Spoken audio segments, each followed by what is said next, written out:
Good evening. I am coming to you live from my living room in Auburn, and I'm going to be talking a little bit about a post that I made earlier today, and so we're going to be talking about education. But before I dive right in, I'm going to give folks a moment to hop on, and if you are on tonight, I would love to know who you are and where you're tuning in from. So I can see that Larry has hopped on. Please do say hi in the comments, and please like and share this video if you think that your friends and family would be interested in talking about Maine education and where we're at. So earlier today, I posted a link to an article that was in the Sun Journal, and it is specific to the Lewiston-Auburn area. It's about what is going on at the Montello Elementary School in Lewiston, and the insane classrooms and situations that teachers are being expected to deal with over there. And I thought it was really interesting. I watched a good chunk of the video of last Monday's school board meeting, which several teachers spoke at. And I can only imagine that the level of frustration and desperation even is at an absolute high for these teachers who are trying to teach at this school to go public at a school board meeting, because that's a little unusual. And so I've been looking into it, and it just brings me back to the same place, the topic I've been talking about for months and months, and that is educational freedom, which is important not just for students, but also for teachers to have opportunities for teachers to be teaching at the right place for them, and the students to have the right education for each student. So we'll talk about that a little more, but here's what I want to hop on and kind of talk to you guys about. This came in the mail recently, and I'll tell you what it is. It is the 2024 Measures of Growth, put out by the Maine Economic Growth Council. And the entity that administered this and pulled up all kinds of numbers talking about the economy, talking about education, and all kinds of different measures of growth from around the state of Maine. One of those measures is the economy and education and how that ties into it. And two of the stats, I've posted about them before. These are not new numbers, but I think they bear repeating, especially in the context of what is going on at Montello. You have teachers admitting, saying there is no education going on here. It is behavior management, and it's not really even that, because kids are going nuts. We can't manage them, we can't give them consequences, and so they are essentially ruling the classroom. And so it can't come as a surprise with the way that we have tied teachers' hands administratively in the current day, that we are seeing abysmal results in the classroom and in scores for Maine students. And to put it frankly, we are failing Maine students entirely with the education that they are being provided. And how dare I say that? Well, let's talk about it a little bit. This Measures of Growth report talks about a couple of different scores. One is 4th grade reading scores, and one is 8th grade math. So I'm going to highlight those two. And so when we look, you're going to see this instead of my face for a moment. You're not really going to be able to read it, but I will tell you what it says. These graphs here are talking about the percentage of 4th grade students in Maine that score proficient or above proficient in reading. Now, our scores weren't amazing. We weren't at like 90% or anything, or even 50% or even 40% in the last decade. Back in 2013, at least 37% of 4th graders were proficient in reading. Still have some work to do. 37% is barely over a third. Not great. Well, fast forward to 2022, that number never climbed between 2013 and now. And in fact, that number has fallen to 29%. So New England, 35% of 4th graders are proficient in reading, but in Maine, only 29% of fourth graders are proficient in reading.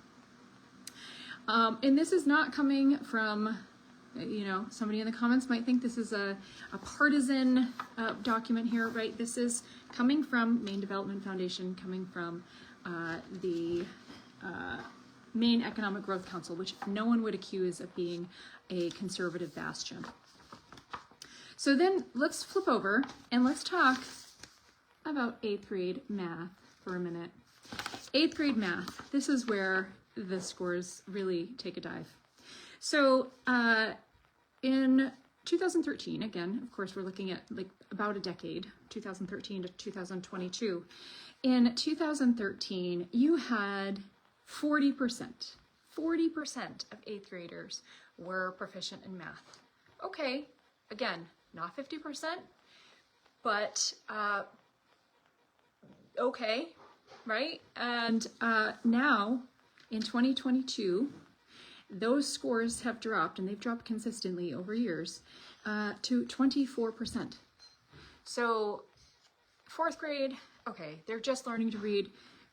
29% is concerning. That's a big drop, but maybe you can excuse away some of that. 8th grade math, and only 24% of students are proficient. These are students who are about to be starting high school. These are students who in 4 years are going to graduate theoretically from high school. And there's only 24% of Maine students are proficient in math. And that's down from the 34% prior to COVID. So again, I say, we are failing Maine students. And so let's go back to Montello. Montello is an excellent example of how our system is so badly failing our students. Because look what you've got. The teachers pointed this out in the YouTube, and I'll post the link on this live as well as it's on my post from earlier today. But these teachers talk about how, these students are districted to these various schools very much by where they live. And so students in Maine are not getting an education based on the best education for each student. They're not being, put in cohorts according to their needs.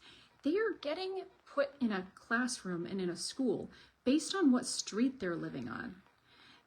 Literally, here in Auburn, if you live on one side of the street, you go to one school, and if you live on the other, you go to another.